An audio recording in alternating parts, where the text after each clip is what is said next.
ಶಾಲೆ ಎಂಬುದು ಮಕ್ಕಳ ಭವಿಷ್ಯವನ್ನು ರೂಪಿಸುವ ದೇಗುಲವಾಗಿದ್ದು, ದೇವರ ಸ್ಥಾನದಲ್ಲಿರುವ ಶಿಕ್ಷಕ ವೃಂದ ತಮ್ಮೊಳಗಿನ ಗುಂಪುಗಾರಿಕೆಯನ್ನು ಬದಿಗೆತ್ತಿ ಮೇಲು ಕೀಳು ಭೇದ ಭಾವವನ್ನು ಮರೆತು ಶಾಲೆಯನ್ನು ಎತ್ತರಕ್ಕೇರಿಸುವ ಮಹತ್ವದ ಜವಾಬ್ದಾರಿ ಶಿಕ್ಷಕರಿಗೆ ಇದೆ ಎಂದು ಶಾಲಾ ಹಳೆ ವಿದ್ಯಾರ್ಥಿ ಲೋಕೇಶ್ ಕಂಚಿನಡಕ ಅವರು ಹೇಳಿದ್ದಾರೆ.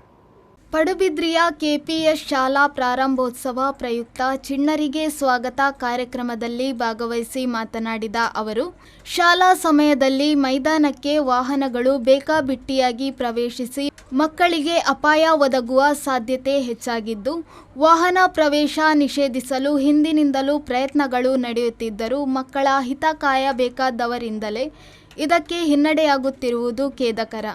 ಇದರಿಂದ ಮಕ್ಕಳಿಗೆ ಏನಾದರೂ ಅಪಾಯ ಸಂಭವಿಸಿದರೆ ನೇರವಾಗಿ ಈ ಪ್ರಕ್ರಿಯೆಗೆ ಹಿನ್ನಡೆ ತಂದವರೇ ಹೊಣೆ ಎಂದರು.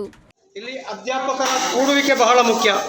ಯಾಕಂತ ಹೇಳಿದರೆ ಹೊಂದಾಣಿಕೆಯಿಂದ ಎಲ್ಲ ಅಧ್ಯಾಪಕರು ಇಲ್ಲಿ ಯಾರು ದೊಡ್ಡವರಿಲ್ಲ ಮತ್ತು ಯಾವ ಅಧ್ಯಾಪಕರು ಸಣ್ಣವರಿಲ್ಲ, ಎಲ್ಲರೂ ಒಂದಾಗಿ ಈ ಶಾಲೆಯನ್ನು ಮುನ್ನಡೆಸಬೇಕು. ಅದೇ ರೀತಿ ಮಕ್ಕಳನ್ನು ತಿದ್ದುವಂಥ ಕೆಲಸ ನಿಮ್ಮಿಂದ ಆಗಬೇಕು. ನಾನು ಕೆಲವಾರು ವರ್ಷ ನನ್ನ ಮಕ್ಕಳು ಈ ಶಾಲೆಗೆ ಬರುವಾಗ ಇಲ್ಲಿ ಇದೇ ಶಾಲೆಯಲ್ಲಿ ಶಾಲಾಭಿವೃದ್ಧಿ ಸಮಿತಿಯಲ್ಲಿ ಇದ್ಕೊಂಡು ಅದರ ಕೆಲವಾರು ಸ್ಥಾನವನ್ನು ಕೂಡ ನಾನು ಇಲ್ಲಿ ಅಲಂಕರಿಸಿದ್ದೇನೆ. ಮತ್ತು ಹೈಸ್ಕೂಲಲ್ಲಿ ಕೂಡ ಇದ್ದೆ, ಕಾಲೇಜಲ್ಲಿ ಕೂಡ ಇದ್ದೆ, ಎಲ್ಲ ಶಾಲಾಭಿವೃದ್ಧಿ ಸಮಿತಿಯಲ್ಲಿ ಇದ್ದೆ. ಆದರೆ ಅಧ್ಯಾಪಕರ ಒಳಜಗಳ ಇದು ಬಹಳ ಪ್ರಾಮುಖ್ಯತೆ. ಈ ಶಾಲೆ ಅಂತಲ್ಲ, ನಾನು ಕಂಚಿನಕ ಶಾಲೆಯಲ್ಲಿ ಕೂಡ ಕಂಡಿದ್ದೇನೆ. ಮತ್ತು ಬೇರೆ ಬೇರೆ ಶಾಲೆಗೆ ಹೋಗುವಾಗ ಅಧ್ಯಾಪಕರ ಒಳಗಿನ ಗೊಂದಲ ಅದನ್ನು ಮೊದಲು ನಾವು ಸರಿಪಡಿಸಬೇಕು. ಅದು ಸರಿಪಡಿಸದಿದ್ದರೆ ನಮ್ಮ ಮಕ್ಕಳನ್ನು ತಿದ್ದಲಿಕ್ಕೆ ನಮಗೆ ಬಹಳ ಕಷ್ಟ. ಯಾಕಂತ ಹೇಳಿದರೆ ನಮ್ಮಲ್ಲಿ ಗೊಂದಲ ಉಂಟಾದಾಗ ಶಾಲೆಗೆ ಬರುವಂಥ ಮಕ್ಕಳ ಸಂಖ್ಯೆ ಬಹಳ ಕಡಿಮೆ ಆಗ್ತದೆ. ದಲಿತ ಮುಖಂಡರಾದ ಕೃಷ್ಣ ಬಂಗೇರ ಮಾತನಾಡಿ, ಹೊಸದಾಗಿ ನೇಮಕಗೊಂಡಿರುವ ಮುಖ್ಯ ಶಿಕ್ಷಕ ಕೃಷ್ಣಮೂರ್ತಿಯವರ ನೇತೃತ್ವದಲ್ಲಿ ಶಾಲೆ ಜಿಲ್ಲೆಯಲ್ಲೇ ಮುಂಚೂಣಿಗೆ ಬರಲೆಂದು ಆಶಿಸಿದರು. ಇವತ್ತಿನ ವಿದ್ಯಾಭ್ಯಾಸಕ್ಕೂ ತುಂಬ ವ್ಯತ್ಯಾಸ ಇದೆ. ನಾವು ಸ್ಕೂಲಿಗೆ ಬರಬೇಕಾದ್ರೆ ಸ್ವಲ್ಪ ಹೆದರ್ತಿದ್ದೇವೆ. ಯಾಕೆಂದರೆ ಇವತ್ತು ನಾವು ಹೋಮ್ವರ್ಕ್ ಮಾಡೋದಿದ್ದರೆ ಕೈಗೆ 2 ಏಟು ಖಂಡಿತ ಇತ್ತು.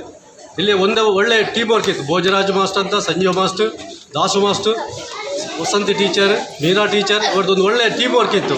ನಮಗೆ ಸ್ಕೂಲ್ಗೆ ತುಂಬ ಭಯ ಇತ್ತು. ಇವತ್ತು 2 ಏಟು ಹೋಮ್ವರ್ಕ್ ಹಾಕಿದರೆ 2 ಏಟು ಖಂಡಿತ ಅಂತ. ಆದರೆ ಇವತ್ತು ಆ ಥರ ಇಲ್ಲ. ಮಕ್ಕಳಿಗೆ ಏಟು ಬಿಡಿ ಬೈಯುವ ಸ್ಥಿತಿ ಸಹ ಇಲ್ಲ.